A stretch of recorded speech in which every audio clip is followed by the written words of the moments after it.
players usually have an unusually good backhand block and can move opponents around very well. So having good transition and being able to loop wide to their middle and wide into their middle is advantageous. So if I'm playing Albin, because conveniently he is a lefty, yeah. Lefties are always being hit to their backhand. So they, from the very beginning, they automatically develop a good block. And if he's blocking well, he can go pretty much anywhere on the table and really move me around. So lefties are weirdly unnaturally good at this. Not all, but most. Next one.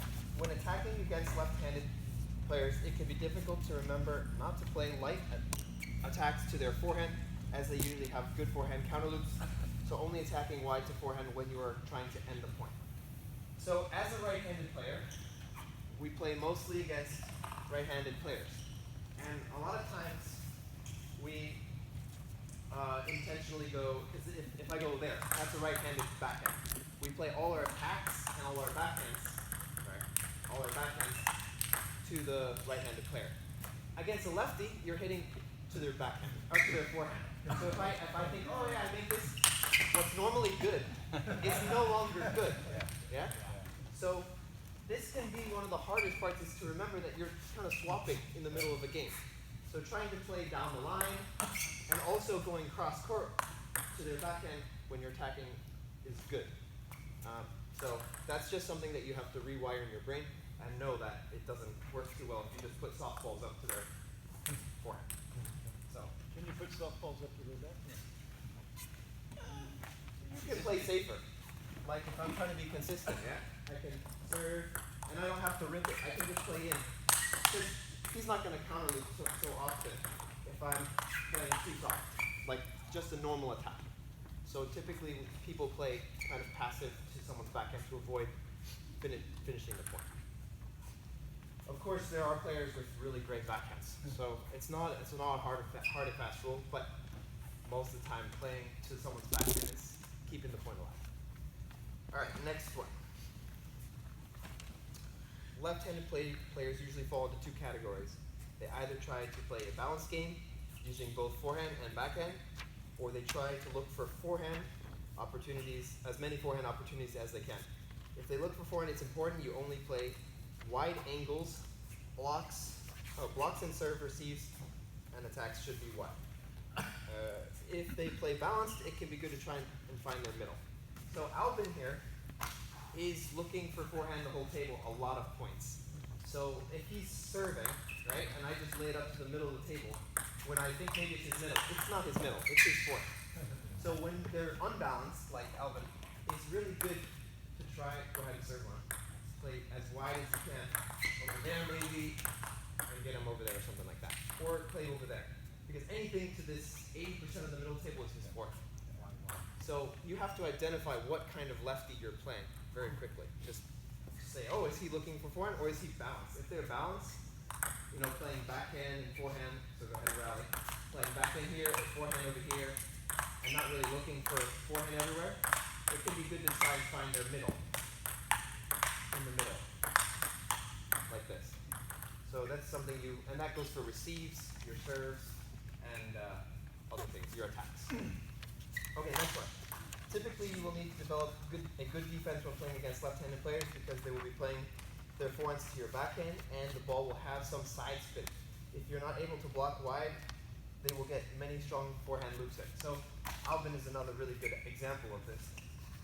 If I'm, let me get a better ball, playing here, and I only am able to block like kind of to this middle area, he's just going to get forehand after forehand, and eventually he's probably going to win the point.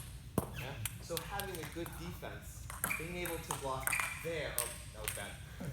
Being able to block there, yeah, is going to stop it. So placement, big difference here versus here. Huge difference. So improving this block is good. Another thing is lefties sometimes have really big hooks with their forehand that spin this way. Yeah? So learning how to block this hook is important. If I just touch the ball, it's going that way. Conveniently back to his forehand.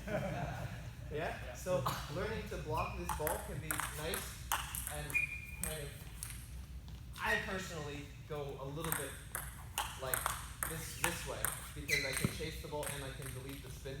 If you're really good touch, then you can probably just like touch it and get on the side of it. But kind of like bending over the ball, yeah. So it depends on how comfortable you are with these blocks. Okay, and the skills are, yes, I already went over the first one, being able to block wide, being a better block. The second one is to receive this serve. So lefties will many times do forehand pendulum serves nice and wide here and take forehand. So if I'm not good at this, I push it up and he gets to finish it. Yeah? And a lot of times they also serve wide here and it's long. And I give a soft attack. That was really good actually. Soft attack and they finish it. So being able to receive that specific serve, very important. That's their bread and butter. If you don't do a good receive, you're done. Flip side, you can do that same serve to them. Yeah. That's something we'll be working on. Making sure it's just just on the edge of the table. Like bounce 1, bounce 2. Yeah? No bounce here, but just close so that they feel like uncomfortable. Should I push? Should I loop? Yeah. So we'll be working on that. Alright, ability to open backhand down the line. I talked about reversing your mentality, being able to change your locations. So backhand should go down the line and forehands go cross court against like underspin pushes and stuff like that.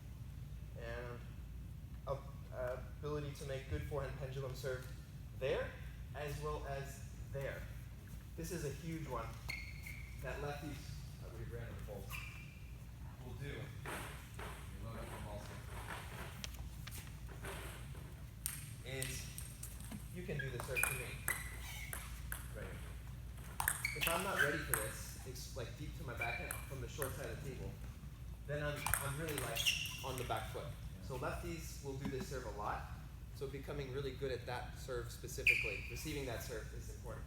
Typically when I play them, I talked to you about this yesterday, is knowing that that can come. So I'm usually sitting here waiting for it, thinking that he's going to do it, and then I can capitalize on it. So then that will discourage him from doing it again. And learning to do that serve is really good against lefties. If I can do that serve, that's better. Okay. That can be nice. Not too many. He doesn't say we have a test. He doesn't Not like many right-handed players can do this serve. Yeah. It's very uncommon Yeah. that right-handed players do this. So if you can do this, very effective against lefties because we don't expect it normally. Yeah. They're the one doing it to us. Yeah. We're not doing it to them. So what exactly serve was that? Any serve Just down the down line? the line. Yeah, you can do Okay. like a scoop serve down the line. You can do a Like a bottle challenge. forehand pendulum serve or like just anything fast down the line is usually pretty effective. I personally like to do like a side under because then they have to lift it. And if they push it, I get that free forehand or that free backhand. So I like to do side under. Okay, last one. Looping consecutive balls to their backhand opposed. So as going with the theme that lefties are good at blocking, being able to transition very well between forehand and backhand, having good moving, just basically being good. It's important because if you're hitting forehands and then you just lay up a backhand, they can probably finish you. So improving that part of your game will really solidify your ability to play well against lefties. And on the last note, lefties and righties do this to win the point, is finishing strong with their forehand down the line. So if I'm playing Alvin, and he's looping and we're going, right? And then when he decides to win the point, he can go down the line. That's what you should be doing against them, and that's what you should be doing against righties, us. Yeah. So those are the kind of things. Yeah. And if you don't aim to finish the point, keep it like simple middle, backhand. Try to move the lefty from not standing like here in the middle, but keep it to the backhand and finish. Go as wide as possible. Finish wide. Backhand or forehand when you're trying to win the point. Like I said before, anything soft, easy for them to finish you. Which is a common for lefties because I know very far from the corner. Yeah. Should we take this now or want to do the exercise later? Like What is he? this ball. Oh, Yeah. So you like to look for forehand. Well, I stand on the corner. Yeah, I Yeah. stand on the left. Yeah. Yeah. Many lefties, the serve we talked about, you do this because the side spin makes the ball want to go in this direction, right? Yeah. So if I do this serve, it's very hard to place the ball in this corner. Usually you get it back here. So many lefties do this serve and they know that the ball is gonna be in like 75% of the table, something like that. And then they can be prepared here already with the forehand. So yeah. Okay, let's go over the drills that we'll be starting with to accentuate our ability to play against left-handed players. And we will be starting off with some fundamental topspin drills. So 2 backhands, 2 forehands, and yesterday we did this, but we're going to be doing it to the forehand now. We're going to pretend we're playing against lefties. So maybe Joel can come in and block too, so they get a nice taste. That paddle is the other way around. Lefty paddle. So yeah, I'm going to be doing 1, 2, 1, 1, 2. Yeah? And I'm just moving to his forehand, which would be a lefty's backhand. Right. So we're improving the skill of going down the line, and obviously cross court, which is probably pretty easy. But we're improving his skill going down the line, and we're working on moving and technique. The second drill we're going to be doing. I just fill in. Yeah, go. Because you don't have to do top spin. You don't have to start with top spin. You start with basic strokes to just get the feeling of playing this backhand down the line. Yeah. So it don't have to be set fast. Yeah, no. Don't feel obligated if you're not there yet. Yes. Yeah. Good So point. just start slow and maybe you step up during the exercise. Good point. I like that. Okay, and the next one is free against forehand block. So we move in from systematic 1, 2, 2 to free. And again, you don't have to go crazy. You can just play anywhere, moving with your feet, going. Yeah. Yeah, and if you're comfortable, you could be looping. But like you said, just find your place where you're consistent and build up from there.